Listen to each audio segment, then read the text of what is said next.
Hello, I want to talk today about the inner critic. So let's start with what is the inner critic? So it's a voice or a figure inside of us that critiques what we do. It says, oh, that could have been better, or God, that was really bad. What did you say, or what did you do? It varies in tone and extremity in everybody, but we all have an inner critic. And I'm pretty certain that anybody who suffers from anxiety and depression has probably got a pretty savage, what I might call out of control inner critic inside of them. So let's get down to the root of it. To critique is to discern, is to say, that worked really well, that wasn't so good. So it's a fundamental capacity within us to evaluate things. So it can't be removed like an engine part. It's part of the engine of our psyche, of our psychology. And it cannot be banished. We can't say to that harsh voice, oh, just go away and leave me alone, because it won't. It's going to keep ticking over because it's part of our engine. So when it is fierce and unkind, what can we do? So essentially, we need to stop trying to banish it. We need to train it and make it become an ally. We need to make it a helpful force in our lives. So how do we do that? Well, first of all, let's say something's happened that we feel bad about. First of all, we establish the facts. What was the error that I made? I forgot to meet a friend on Thursday night.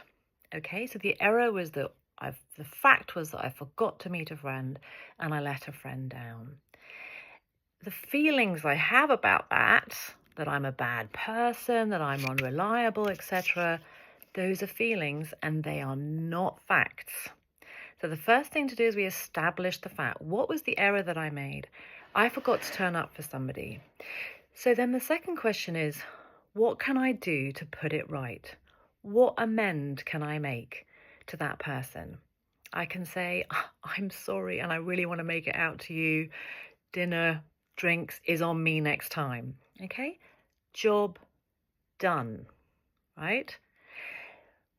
So the guilt and the worry and I'm a bad person, that in fact is a quite indulgent habit. It can be a way of burying ourselves in feeling and not stepping up to the situation and taking responsibility and doing what we can actually do to put it right.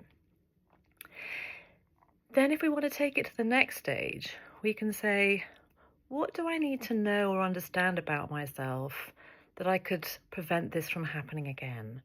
What was going on for me that day? And so what we want to do is investigate the circumstances that led to that error being made. And maybe there's nothing we can do. It's just one of those things. We're all human. We're all fallible. Or maybe there was some way in which perhaps I underestimated my capacity that day. It was too full. I'd put too much in my diary and then forgot the last commitment of the day. So then there's a reflection on, am I pushing myself too hard? Do I need to make spaces in my day so I can land and become present and become aware of what's ahead of me? So that's just a dip into the inner critic. So it ups some. It's a part of you. It's a faculty that can be really helpful. It needs to be trained. We have to learn to reason with it. Establish facts. Remember, feelings are not facts. Ask, what can I do to put this right?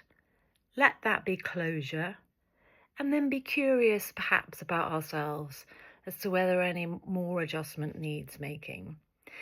So lots more on this on the wonderful podcast, This Jungian Life, on the inner critic, if you want to go into it in more depth. But that's just a quick upsum of how to understand the inner critic and make it an ally and not an enemy.